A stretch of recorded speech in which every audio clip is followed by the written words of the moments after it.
Welcome back to our channel easy pharma classes. तो आज का हमारा टॉपिक है माइक्रोबायोलॉजी, जिसमें आज हम टॉपिक कवर करेंगे introduction, history of microbiology, scope and it's important. तो सबसे पहले शुरू करते हैं, माइक्रोबायोलॉजी होती क्या है, माइक्रोबायोलॉजी का मतलब क्या होता है। तो माइक्रोबायोलॉजी जो है 3 वर्ड से मिलकर बना हुआ है, micro, bio and logos. Micro means small, bio means living, logos means study.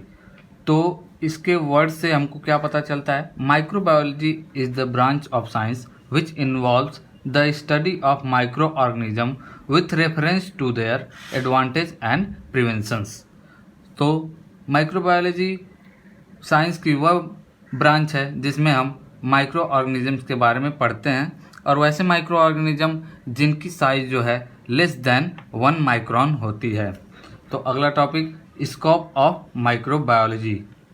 Microbiology का पहला स्कोप है फूड एंड डेयरी प्रोडक्ट्स में। एग्जांपल जैसे लैक्टोबैसिलस जो मिल्क को कर्ड में कन्वर्ट करती है, और दूसरा एग्जांपल है ईस्ट जो कि एल्कोहल और बेवरेजेस बनाने में यूज़ किया जाता है। तो अगर हम किसी में जैसे डिस्टिल वाटर लेते हैं, शुगर लेते हैं और उसमें ईस्ट मिलाते हैं, तो इससे हमको क्या अल्कोहल मिलता है, alcohol in the form of molecular form, तो इसको अल्कोहल कहा जाता है। दूसरा स्कोप है माइक्रोबायोलॉजी का एग्रीकल्चर में। तो in plants and animal diseases, तो इसका एग्जांपल है माइकोराइजा जो कि नाइट्रोजन फिक्सेशन कराता है। तो जैसा कि हम फिगर में देख सकते हैं, कोई भी लेग्यूमिनस प्लांट होती है, जैसे एग्जांपल के लिए अरहर की प्लांट हो गई, तो उसकी जड़ों में ये माइकोराइजा पाए जाते हैं जो हेल्प करते हैं नाइट्रोजन फिक्सेशन में, जो सॉइल को और भी फर्टाइल बनाती है।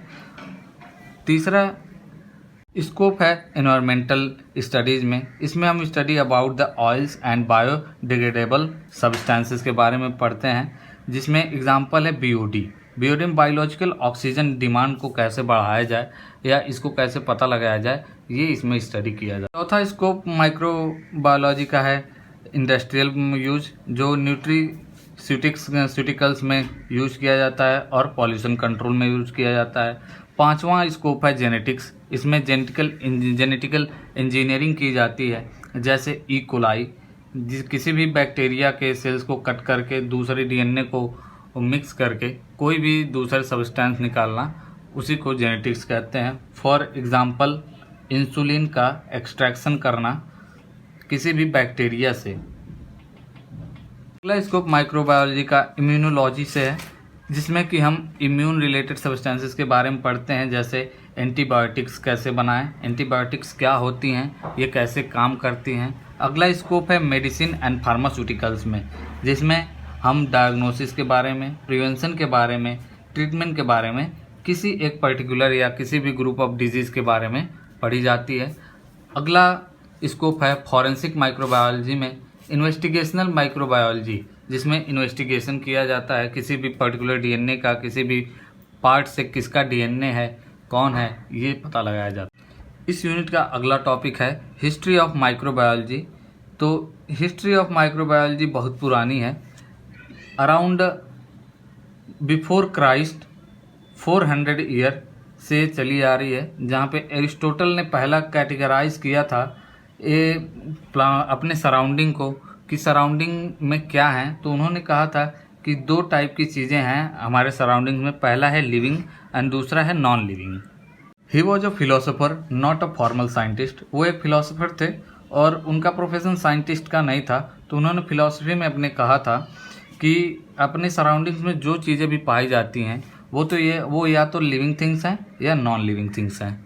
अगला नाम आता है माइक्रोबायोलॉजी के हिस्ट्री में रॉगर बेकॉन का, जो 13th सेंचुरी में डिजीज वर्ड का फर्स्ट यूज़ किया था। और अगला आता है फ्रोकास्ट्रियस इन 1546 में, जिन्होंने कम्युनिकेबल डिजीज़ का फर्स्टली इन्वेंट किया था, या इन्होंने टर्म यूज़ किया था कम्युनिकेबल डिजीज़। अगले और फेमस साइंटिस्ट हैं एंटोन वॉन लीवेनहॉक।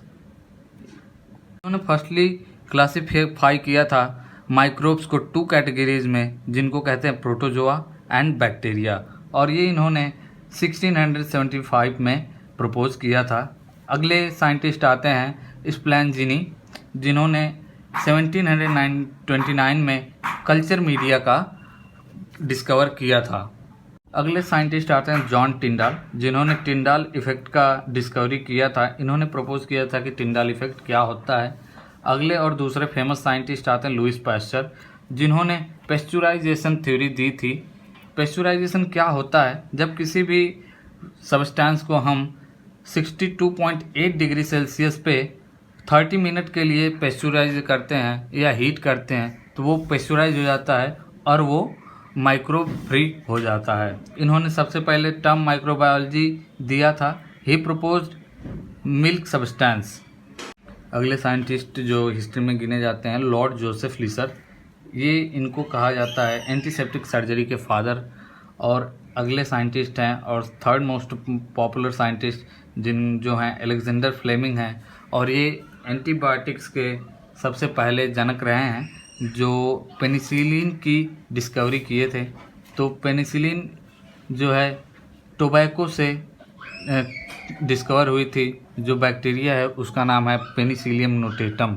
इस लेक्चर का अगला टॉपिक है ब्रांचेज ऑफ माइक्रोलॉजी, जिसमें हम डिफरेंट ब्रांचेज के बारे में पढ़ते हैं जो माइक्रोबायोलॉजी में आती हैं। पहला ब्रांच है बैक्टीरियोलॉजी की, जिसमें हम बैक्टीरिया की स्टडी करते हैं।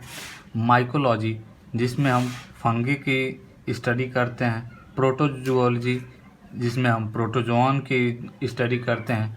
फाइकोलॉजी और एल्गोलॉजी, जिसमें हम एल्गी की स्टडी करते हैं। पैरासाइटोलॉजी, जिसमें हम पैरासाइट्स डिफरेंट पैरासाइट्स की स्टडी करते हैं। इम्यूनोलॉजी, जिसमें हम इम्यून सिस्टम की स्टडी करते हैं, डिफरेंट इम्यून सिस्टम मैकेनिज्म की स्टडी करते हैं। अगला है वायरोलॉजी। वायरोलॉजी में हम वायरसेस के स्टडी करते हैं। और आठवां और लास्ट है निमेटोडोलॉजी, जिसमें हम निमेटोड्स यानी कि राउंड वॉर्म्स और ईल वॉर्म्स के बारे में पढ़ते हैं। जो अगर वीडियो अच्छी लगी हो तो लाइक, कमेंट एंड शेयर ज़रूर करें। और ऐसे ही शॉर्ट नोट्स पाने के लिए, ऐसे ही स्टडी के लिए हमारे चैनल को सब्सक्राइब ज़रूर करें। लेक्चर का नोट्स आपको PDF फॉर्म में डिस्क्रिप्शन बॉक्स में मिल जाएगी। Thank you for watching. जय हिंद।